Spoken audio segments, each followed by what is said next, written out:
à Paranormal sur le vif. Le pouvoir d'une entité terrifie un homme au Delaware. Cette entité est d'une puissance et d'une intelligence phénoménale. Un gardien de cimetière Je vais faire ma ronde.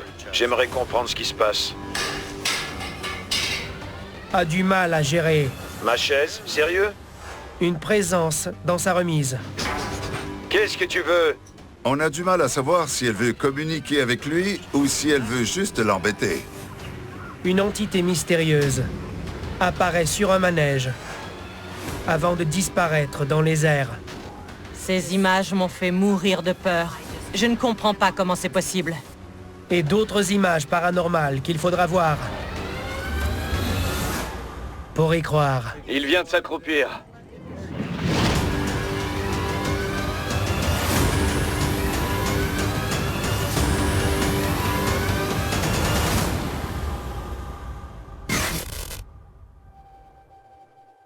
Les adeptes du paranormal pensent qu'il existe d'innombrables lieux hantés à travers le monde et que plusieurs facteurs font d'un foyer l'endroit idéal pour certains esprits. Mais jusqu'à quel point ces derniers sont-ils prêts à errer pour le trouver? Quant aux maisons voisines, risquent-elles d'être hantées, elles aussi?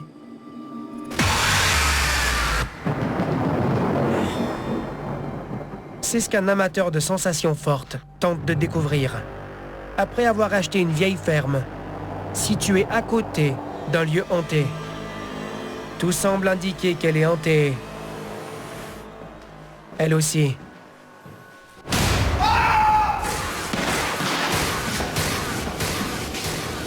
Bon sang!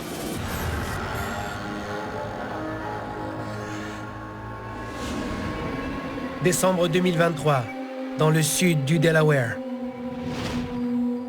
Le passionné de paranormal C.J. Faison a acheté une ferme à proximité d'une zone réputée pour ses fantômes. Il décide de mener une enquête nocturne afin de vérifier si sa nouvelle acquisition attire certains des esprits voisins. Je suis seul ce soir et j'ai l'intention de dormir dans ma nouvelle maison. Je m'appelle C.J. Faison et voici ma vidéo. Normalement, cette maison n'est pas hantée. Mais il paraît que le terrain et les environs le sont. Un pont voisin a cette réputation et CJ a déjà mené son enquête. On raconte qu'un sacrifice a eu lieu sur ce pont ou une sorte de rituel. Bref, il a brûlé. Et l'État a dû en construire un nouveau. Mais je trouve ça glauque parce qu'on est littéralement au milieu de nulle part. Un jour, j'ai vu un panneau à vendre sur la route, près du pont. Alors, je suis allé me renseigner à la Société d'histoire locale. Et là-bas, on m'a dit qu'il y avait des cimetières amérindiens dans les environs et que le terrain se trouvait précisément sur les berges de la rivière Nanticoke. Ça m'a suffisamment intrigué pour acheter la maison et vérifier si j'y trouverais des phénomènes étranges. Dans le but d'attirer les voisins fantomatiques, CJ dispose plusieurs objets déclencheurs dans la maison, notamment une poupée hantée inspirée de la célèbre Annabelle.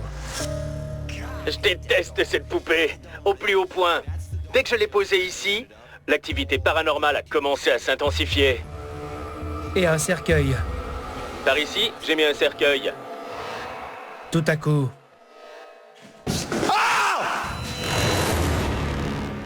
C'était le cercueil!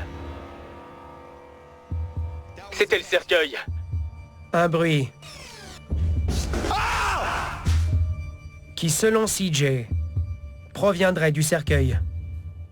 Ce qui finit par arriver quand on voit des cercueils et des poupées terrifiantes dans un endroit comme celui-ci, ce n'est pas nécessairement que ça réveille les esprits présents, mais ça ravive des traumatismes chez les vivants.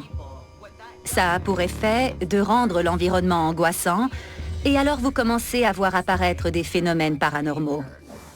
C'est toi la coupable dans tout ça, sale poupée effrayante. Profitant de ce qu'il croit être le premier signe d'activité paranormale, CJ va dans une autre pièce pour entamer une séance de boîte à esprits. Est-ce qu'une entité est reliée à la poupée placée dans la cuisine? Y a-t-il quelqu'un ici avec moi? Qu'est-ce que je tiens dans la main? Un instant passe. Tu contrôles cet endroit, d'accord? C'est un peu effrayant de recevoir un message du style « Je contrôle cet endroit ». Parce qu'on n'est pas certain de qui est en train de parler. Pour le découvrir, CJ se dirige vers la fenêtre. J'ai cru entendre des bruits, ou voir quelque chose passer devant la fenêtre. Alors je suis allé éclairer dehors avec ma lampe de poche. Et là, d'un coup... ma lampe de poche s'est éteinte. Oh! Qu'est-ce qui se passe? Je n'y crois pas! Je n'ai touché à aucun bouton. Une entité invisible a éteint ma lampe. La scène de la lampe de poche m'a littéralement fasciné. D'abord, une phrase est communiquée à travers la boîte à esprit. Je contrôle cet endroit. Et sa lampe de poche s'éteint brusquement. Éteins-la.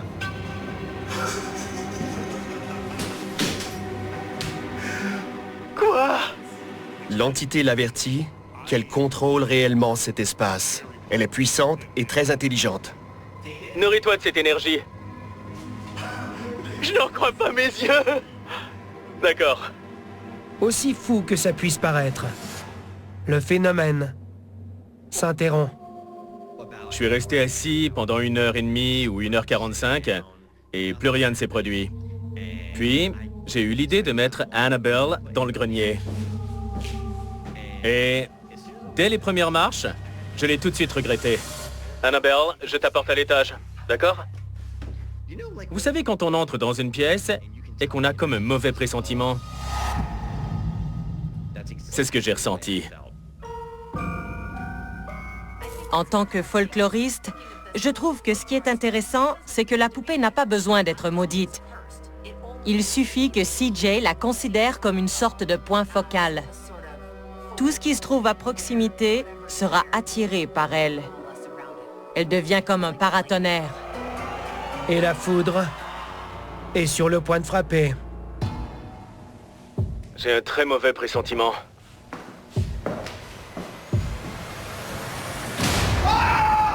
Bon sang! Qu'est-ce que c'était? Dégage! L'instant où la porte claque est plutôt impressionnant à voir, parce que c'est à ce moment-là qu'on réalise la puissance de l'entité qui est présente. Bon sang! Qu'est-ce que c'était? Je vais vous dire une chose. Celui qui décide de rester dans un endroit pareil, après qu'on lui a claqué la porte au visage, mérite ce qui va lui arriver. Il faut qu'il sorte de cette maison hantée.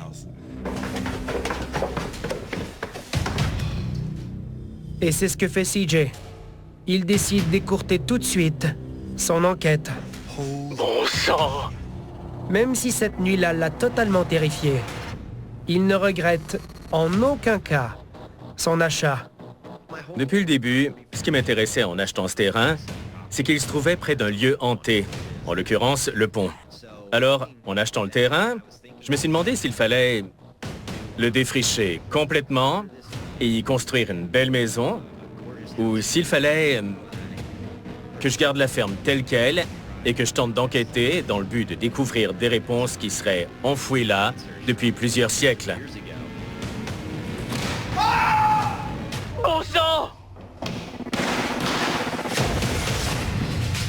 Qu'est-ce que c'était?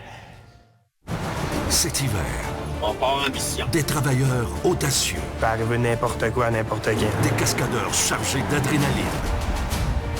Sortez des sentiers battus à Canal D et sur Crave.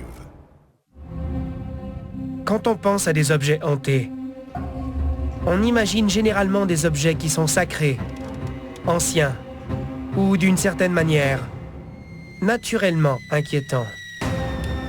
Cependant, que se passe-t-il quand un esprit décide de s'attacher à quelque chose de plus banal, du quotidien, Voir un objet réconfortant. C'est peut-être ce qu'a vécu une femme en Italie, dont le prix remporté lors d'un tirage au sort à l'église s'accompagne d'un cadeau qui est mine de rien beaucoup moins plaisant.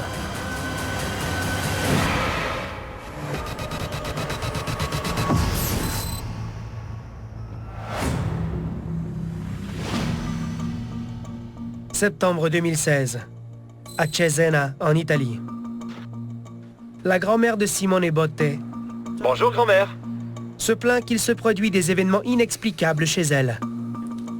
En effet, elle entend des bruits étranges quand elle est seule, et sa télévision Elle s'est rallumée. s'allume et s'éteint, toute seule. Simone décide de rester seule chez elle pour observer ce qui s'y passe. Quand il entend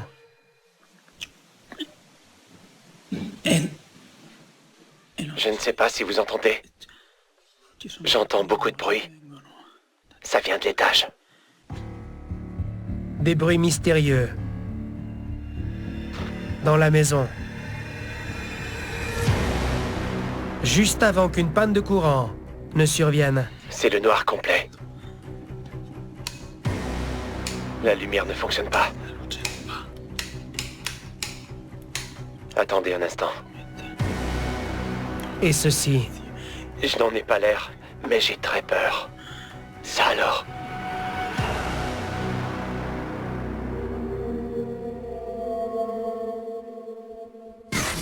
Je m'appelle Simone, et voici ma vidéo. Ça alors?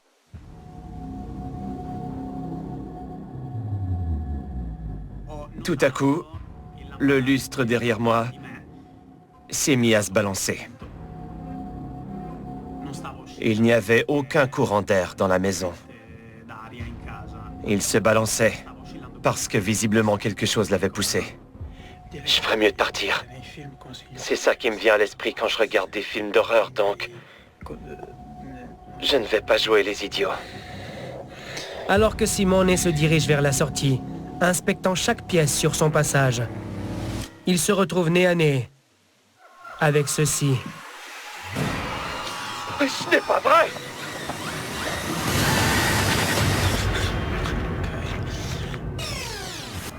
Regardez bien. Dans une des chambres, une silhouette noire apparaît, puis disparaît, juste devant Simone. Ce n'est pas vrai! Il y a une silhouette près du lit. Selon moi, on distingue vaguement ce qui semble être le contour d'une femme qui se tient debout.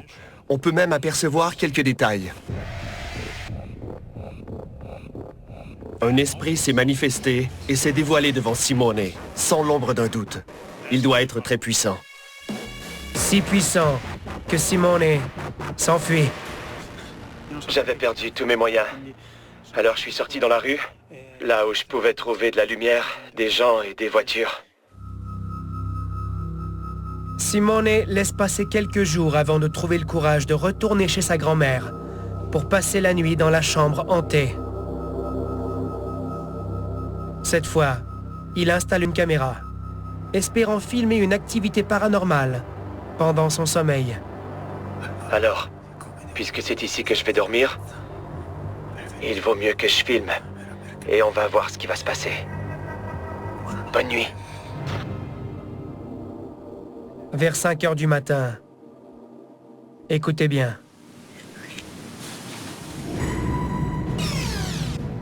La caméra enregistre un murmure. Le chuchotement est assez fort pour réveiller Simone.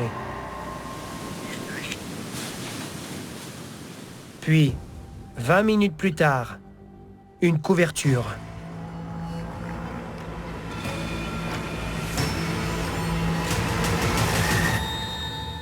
Bouge sur le lit situé à côté du sien. Le lendemain, Simone visionne l'enregistrement de la caméra. J'étais stupéfié, parce qu'après coup, je me suis demandé de quoi cet esprit était capable. Là, il a juste bougé une couverture. Mais qui sait ce qui aurait pu se passer? Quand on voit des objets se déplacer, c'est comme si un esprit nous envoyait un avertissement en disant « Je suis là ». Après cette nuit-là, l'activité paranormale semble s'être calmée pendant plusieurs mois. Jusqu'à ce que... Ma grand-mère vient de m'appeler. Elle a entendu des bruits qui venaient des chambres à l'étage. Elle a peur. Alors je vais aller inspecter la maison. Cette fois, Simone demande à sa grand-mère si par hasard, elle aurait apporté de nouveaux objets chez elle, au moment où l'activité a commencé. Tout ce qui lui vient à l'esprit, c'est une écharpe qu'elle a gagnée à la loterie de l'église. Il y a une écharpe dans l'escalier. Je vais l'acheter. C'est peut-être ça le problème. Ça pourrait être l'objet hanté qui a provoqué toute cette activité. Ce que je veux dire, c'est que l'objet n'est peut-être pas hanté lui-même, mais son introduction dans la maison aurait pu réveiller certaines activités latentes. Quoi qu'il en soit, Simone décide de s'en débarrasser. Emportez ça loin d'ici, s'il vous plaît. Je ne veux rien savoir de cette écharpe. Je voulais juste m'en débarrasser. J'avais envie de la brûler ou... J'ai eu plein d'autres idées. Mais la plus simple, c'était de l'acheter dans une benne, aussi loin de la maison que possible. Simone la met dans un sac. Mais quand il se retourne...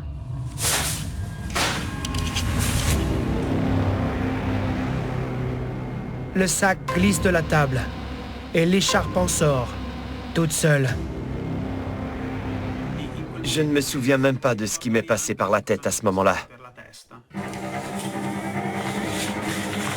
Simone l'emballe de nouveau, de manière plus sûre.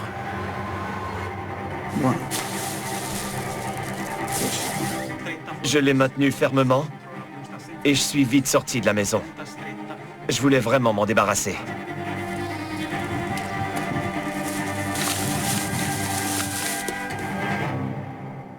Heureusement pour Simone et sa grand-mère, ça fonctionne. Mais qui sait pour combien de temps? À partir de là, plus rien ne s'est produit. Je pense que l'écharpe était la cause des phénomènes. Je n'ai pas d'explication logique, mais ça se tient, puisque les problèmes ont commencé quand l'écharpe a été introduite dans la maison.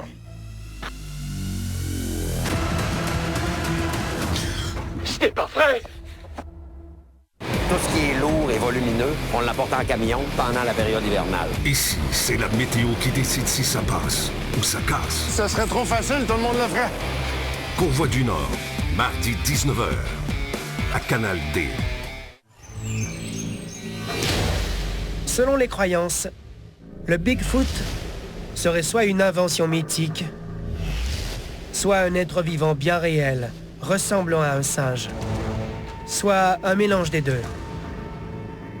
Le manque de données scientifiques à son sujet ne nous permet pas de confirmer son existence. Cependant, gardons ceci en tête. Les signes indiquant qu'il n'est pas réel sont inexistants, tandis que les preuves qu'il vivrait pratiquement parmi nous ne cessent de s'accumuler. Il vient de s'accroupir. Où ça?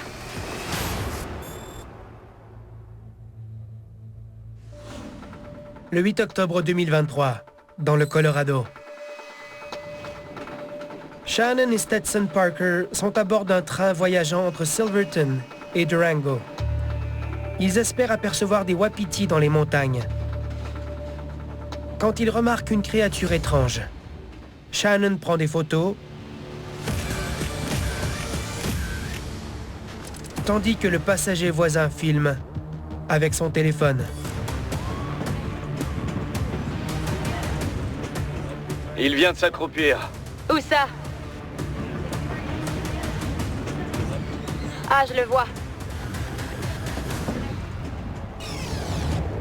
Regardez bien. Une grande silhouette bipède s'accroupit près d'un buisson et disparaît pratiquement dans le décor. Il vient de s'accroupir. Où ça? Tout de suite, les quelques témoins tirent la même conclusion. C'est la silhouette d'un Bigfoot. C'est certainement la meilleure vidéo du Bigfoot que j'ai jamais vue. Franchement, elle est du même calibre que la célèbre vidéo de Patterson et Gimlin. On voit très bien cette bête.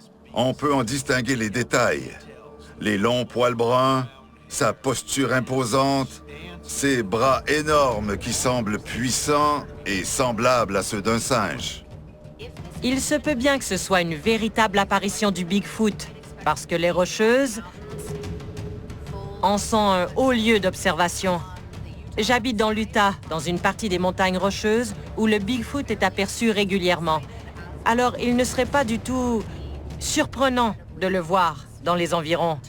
D'ailleurs, on peut facilement comprendre pourquoi il aime ce genre d'environnement. Parce qu'ici, dès qu'il s'accroupit, sa silhouette devient presque invisible. Il vient de s'accroupir. Où ça?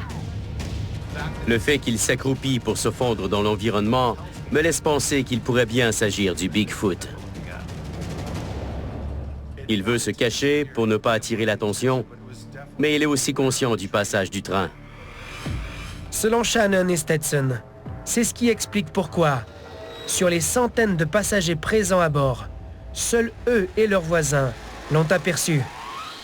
Et pourquoi, en général, on compte si peu d'observations de ce cryptide insaisissable. Le Bigfoot a une remarquable capacité à se camoufler. Nombreux sont ceux qui vont en forêt tous les jours sans jamais voir de cerfs. Ça ne veut pas dire que les cerfs n'existent pas, mais seulement qu'ils ont appris à se camoufler ou à se cacher pour ne pas être vus.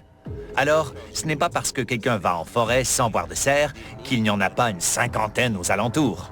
Le Bigfoot, c'est pareil. Nous, on part à sa recherche, mais eux, ils sont là depuis toujours. Ils savent comment bouger et où se cacher. Souvent, quand quelqu'un voit le Bigfoot, c'est que le Bigfoot a accepté de se montrer. On dirait qu'il interagit seulement avec certains individus. Tout le monde n'a pas la chance de vivre cette expérience. J'ai entendu des histoires où, lors d'une apparition du Bigfoot, 3 personnes étaient présentes et chacune avait une vision différente de la situation. L'une voyait le Bigfoot très nettement, une autre ne voyait qu'une ombre, et la troisième rien du tout. On dirait que ceux qui croient en l'existence du Bigfoot ont une certaine capacité à le percevoir. Alors, si le Bigfoot peut choisir comment être vu et par qui, à quoi a-t-on réellement affaire? Plusieurs théories intéressantes existent en ce qui concerne la nature du Bigfoot. L'une d'elles affirme que le Bigfoot est un fantôme, tandis qu'une autre suppose qu'il s'agit d'une espèce qu'on n'a pas encore réussi à bien filmer ou à identifier. Personnellement, je penche pour l'idée que ce sont des êtres élémentaires capables de se déplacer entre les dimensions. C'est pour cette raison qu'on ne les aperçoit qu'au moment où ils se trouvent dans notre réalité dimensionnelle. Quoi qu'il en soit, cette apparition attire immédiatement l'attention des médias. J'adore cet extrait vidéo, pour quelques raisons. Tout d'abord, je trouve que les images sont vraiment captivantes. Mais aussi parce qu'il a déclenché un débat national, voire international, qui a propulsé Bigfoot à la une des journaux. Je pense qu'il est extrêmement important de continuer à parler de ce phénomène autour de nous et d'examiner les théories qui y sont associées. Parce qu'il faut bien l'admettre, beaucoup de gens croient en l'existence du Bigfoot. Et ce ne sont pas tous des complotistes. Donc, qu'on croit au Bigfoot ou non, ou bien qu'on soit simplement dubitatif, il est important de garder les yeux et l'esprit ouverts. Juste au cas où. Il vient de s'accroupir. Où ça? Les gens sont là pour des monster trucks, ils veulent voir des monster trucks, ils veulent que ça commence à être sûr. L'adrénaline qui monte, là, c'est le meilleur feeling au monde. Tassez-vous de là, ça risque de brasser. Let's go! Monster Truck en tournée, lundi 19h30, à Canal D. Les parcs d'attractions sont généralement des lieux où l'on va pour s'amuser. En effet, les plus grands manèges procurent des sensations intenses, ainsi que des expériences de frayeur.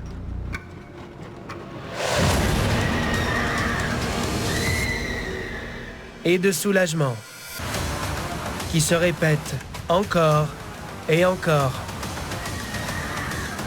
Ces sensations sont si addictives qu'un soir, au Mexique, elles auraient même ramené un amateur de sensations fortes d'entre les morts.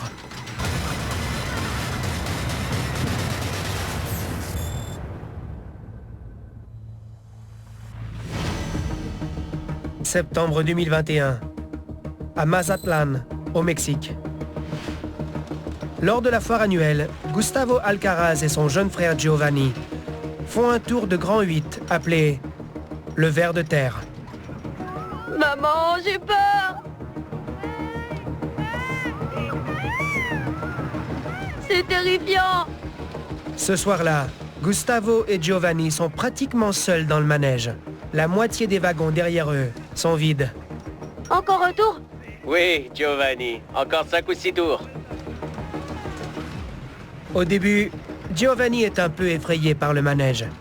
Mais après quelques tours, il commence à y prendre goût. Ça va trop vite! Quand soudain, le manège commence à devenir beaucoup plus terrifiant.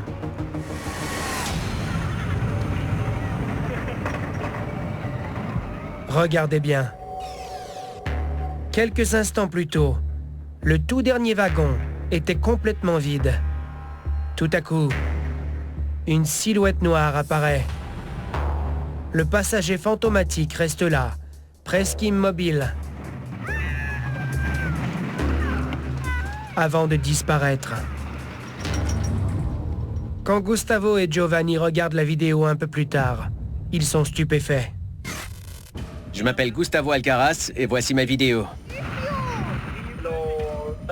Quand j'ai vu ce fantôme en vidéo, je me suis demandé ce que c'était. On aurait vraiment dit une silhouette humaine. En fait, au début, on dirait qu'il n'a pas de visage, mais par la suite, on le distingue mieux. Dans la vidéo, le jeune Giovanni semble regarder la silhouette derrière lui. Et pourtant, il n'a rien vu. Je ne regardais personne. Juste les jeux autour de moi. Regarde, un trampoline! On pourrait se dire que le passager était peut-être allongé sur le siège. C'est impossible que quelqu'un se soit caché là. Ce sont des sièges pour enfants. Ils sont bien trop petits. Et quand on est descendu, on n'a vu personne. Alors, si personne ne se trouvait dans le dernier wagon au départ et que personne n'en est descendu à l'arrivée, qu'est-ce que Gustavo a filmé pendant ce tour de montagne russe? On dirait que Gustavo a filmé une sorte d'apparition corporelle. Je n'arrive à distinguer aucun trait du visage. Je classerais cette apparition dans la catégorie des silhouettes noires. Ses contours ne sont pas très nets, mais on peut quand même distinguer une forme humanoïde. Cette vidéo est absolument fascinante. On assiste à la fois à un moment joyeux et à une séquence très inquiétante. Ce genre de phénomène peut arriver, et il fait partie des observations les plus crédibles. Selon moi, cette séquence a été filmée à la perfection. J'adore la façon dont se manifeste l'entité dans cette vidéo. Au début, c'est une silhouette noire, très sombre, puis à un moment, on entrevoit des cheveux et même un visage, mais c'est quand même très macabre. On dirait que l'esprit ne s'est pas entièrement manifesté. Et d'un coup, il disparaît. C'est surnaturel, selon moi. Gustavo le pense aussi. On aurait dit un genre de fantôme. Pourquoi un fantôme ou un esprit ferait-il un tour de montagne russe? Je crois fermement que les entités apparaissent là où elles trouvent de l'énergie. Ici, l'esprit recherche une énergie joyeuse, un sentiment d'appartenance à une famille ou encore une forme de célébration. Je ne crois pas vraiment qu'il ait une énergie menaçante. Il cherche simplement à profiter de cet instant, aussi fugace soit-il, et à partager un très bref tour de manège avec eux. Espérons pour eux que ce soit le cas. Quoi qu'il en soit, Gustavo et Giovanni ne sont pas prêts d'oublier le mystérieux personnage du dernier wagon. C'était vraiment très effrayant. On n'avait jamais vécu une expérience pareille. J'en ai eu des frissons. Je ne remonterai plus dans ce manège. Malgré les visiteurs occasionnels, les cimetières sont généralement très calmes et peuvent paraître quelque peu solitaires. Il faut être très à l'aise avec cette idée pour y travailler. Ici, le temps d'un employé se compte en heures, alors que celui des morts est éternel. Certains esprits supportent si mal la solitude qu'ils feraient tout pour animer un peu les lieux. Dans le nord-ouest de l'État de New York, un gardien de cimetière... Refais-le devant la caméra. ...semble s'être trouvé un compagnon de travail. Allez, vas-y. Qu'il soit désiré ou non. Nom d'un chien!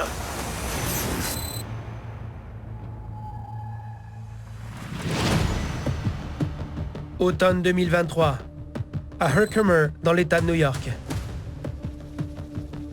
Nate Johnson est jardinier dans un cimetière. Du printemps jusqu'à l'automne.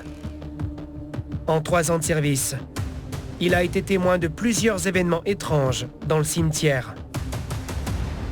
Au début, il n'y a pas trop prêté attention, mais les phénomènes ont commencé à se répéter, alors il décide de les documenter.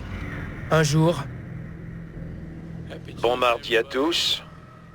En ouvrant ce matin, j'ai remarqué que des objets avaient été déplacés. Alors qu'il vient à peine d'arriver au travail. Un outil tombe soudainement, de nulle part. Une autre chute d'objets s'ensuit sans tarder. C'était quoi ça? Et encore une autre. Mais qu'est-ce qui se passe? Je m'appelle Nate et voici ma vidéo. C'était quoi ça? Personnellement, je n'ai jamais cru au paranormal et à ce genre d'événement. Mais tout a très vite changé quand j'ai commencé à travailler au cimetière. Mais qu'est-ce qui se passe? Au début, j'ai commencé à remarquer que mes outils de travail n'étaient plus là où je les avais rangés. Et alors, je partais et je revenais parfois 1 heure plus tard et ils étaient de retour à leur place. Et on ne parle pas que de petits objets. Dès que j'allume la lumière, une des planches se met à bouger. Refais-le devant la caméra.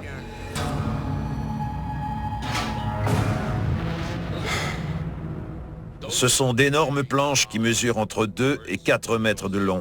Non seulement elles sont massives, mais en plus, elles sont fixées entre elles avec des boulons. Allez, vas-y. C'est tout ce que t'as dans le ventre? Pas très costaud. Ça alors?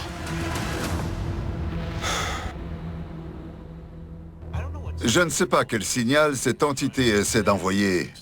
Elle lance des outils, elle fait tout tomber. On a du mal à savoir si elle veut communiquer avec lui ou si elle veut juste l'embêter. Mais qu'est-ce qui se passe?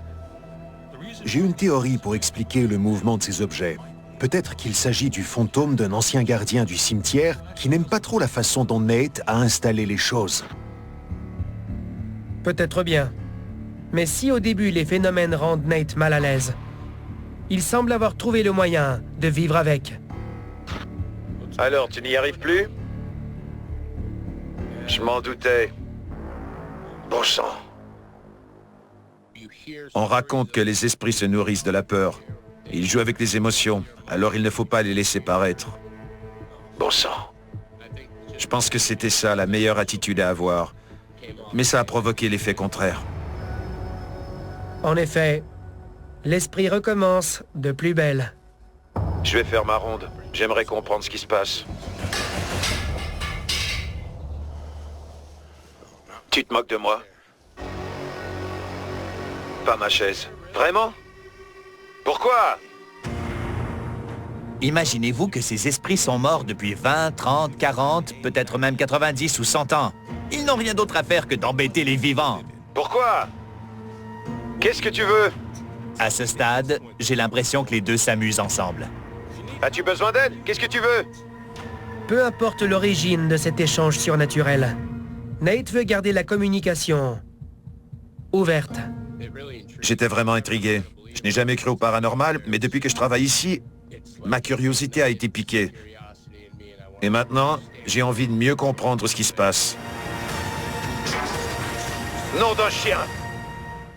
Ça n'a pas été facile, mais il n'y a rien de facile dans la mécanique. C'est sûr que notre travail, là, il est quand même très dangereux. Ici, le travail ne finit jamais. Quand on a un appel de même, c'est le fun parce que l'adrénaline monte. Fermont, mardi 19h30, à Canal D. Ceux qui habitent près d'une base aérienne voient souvent divers engins militaires survoler le ciel. Des avions de chasse, des hélicoptères et parfois même des parachutistes. Cependant, certaines de ces bases sont aussi le théâtre de nombreuses autres apparitions inhabituelles que les autorités ignorent ou veulent tout simplement dissimuler. Je vois un appareil non identifié devant moi. Dans le Massachusetts, 2 amis sont témoins d'un phénomène très étrange. Où ça? C'est au-dessus de l'arbre.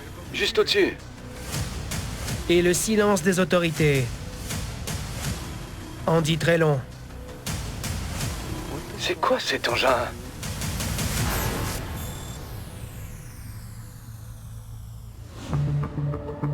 Mai 2022, à Westfield, dans le Massachusetts.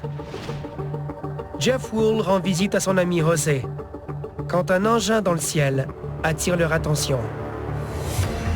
Jeff sort alors son téléphone pour filmer. Hé, c'est quoi ça? Qu'est-ce que c'est? Un objet sombre, de forme étrange, plane silencieusement près de la base aérienne de la Garde nationale de Barnes. Les 2 amis sont stupéfaits. J'ai dû zoomer au maximum pour qu'on le voie. D'ailleurs, si je dézoome, on ne voit plus rien. Je m'appelle Jeff et voici ma vidéo. J'étais stupéfait en voyant cet engin dans le ciel. Ça ne ressemblait à rien de ce qui vole normalement dans le coin. Tu vois les oiseaux là? Ce n'est pas un oiseau. Qu'est-ce que c'est? C'est au-dessus de l'arbre, juste au-dessus. Je dirais que ça ressemblait à une masse informe. On avait l'impression qu'il y avait plusieurs engins sphériques. Une partie principale et 2 plus petites en dessous. C'était comme des bulles regroupées ensemble. J'ai trouvé ça plutôt étrange. C'est quoi cet engin? Je n'ai jamais vu une chose pareille. Si je devais deviner la matière qu'il composait, je dirais que c'était plutôt métallique. Comme un genre de surface réfléchissante. Ouais, on aurait dit du métal. C'est un ballon ou quoi? Non, impossible. C'est la matrice. Je dirais qu'il volait à environ 140 ou 150 mètres d'altitude. Il était parfaitement visible. C'est quoi cet engin? Les 2 amis observent l'OVNI pendant quelques minutes, quand soudain, il disparaît totalement de leur champ de vision, bien qu'il soit de grande taille. On a détourné le regard 1 seconde et après, il n'était plus là. Alors, de quoi Jeff et José ont-ils été témoins exactement? Cet ovni a davantage la forme d'un organisme biologique que celle d'un objet matériel et inanimé qui flotterait comme ça dans le ciel. Tu vois les oiseaux là? Ce n'est pas un oiseau. Qu'est-ce que c'est? D'abord, je me suis dit que c'était un sac de plastique qui flottait dans le ciel. Parce qu'on dirait qu'il bouge, qu'il se plie. Il ondule en quelque sorte. Mais j'ai vite écarté cette hypothèse. Ça n'avait rien à voir avec du métal, ou de l'acier, ou tout autre matériau, qui pourrait éventuellement composer un objet capable de voler ou de flotter comme ça dans le ciel. C'est quoi cet engin? Peut-être que la réponse réside dans le fait qu'ils l'ont aperçu au-dessus d'une base aérienne. On peut remarquer une forte concentration d'observations d'OVNI près des installations militaires. Des théories disent que les extraterrestres nous surveillent depuis bien longtemps, qu'ils ont un œil sur nous, ou qu'ils s'assurent que nous sommes en sécurité. On sait tous que notre destin, notre trajectoire, se dirige vers une destruction totale de l'espèce. Et peut-être qu'ils veulent éviter ça. Hé, c'est quoi ça? J'ai même appelé la base aérienne pour les avertir de ce que j'avais vu. En résumé, ils m'ont dit d'appeler la police la prochaine fois. Alors, soit ils préfèrent dissimuler ces phénomènes et ne veulent pas en entendre parler, soit ils ne savent pas à quoi ils ont affaire. Alors, l'ont-ils ignoré ou lui ont-ils simplement laissé croire qu'ils l'ignoraient? Et ensuite, ils ont immédiatement déclenché tous les protocoles d'urgence. C'est la question que je me pose. C'est un ballon ou quoi? Non, impossible. C'est la matrice. Jeff n'obtiendra sans doute jamais de confirmation officielle sur ce qu'il a pu voir avec son ami ce jour-là. Mais cette expérience ne fait que renforcer sa conviction qu'il pourrait exister une vie extraterrestre. Comment un humain serait-il capable de fabriquer un engin pareil, silencieux, sans propulsion à réaction? En plus, à la vitesse à laquelle il a disparu, on aurait entendu un bruit si ça avait été une technologie humaine. C'est quoi cet engin? Je n'ai jamais vu une chose pareille.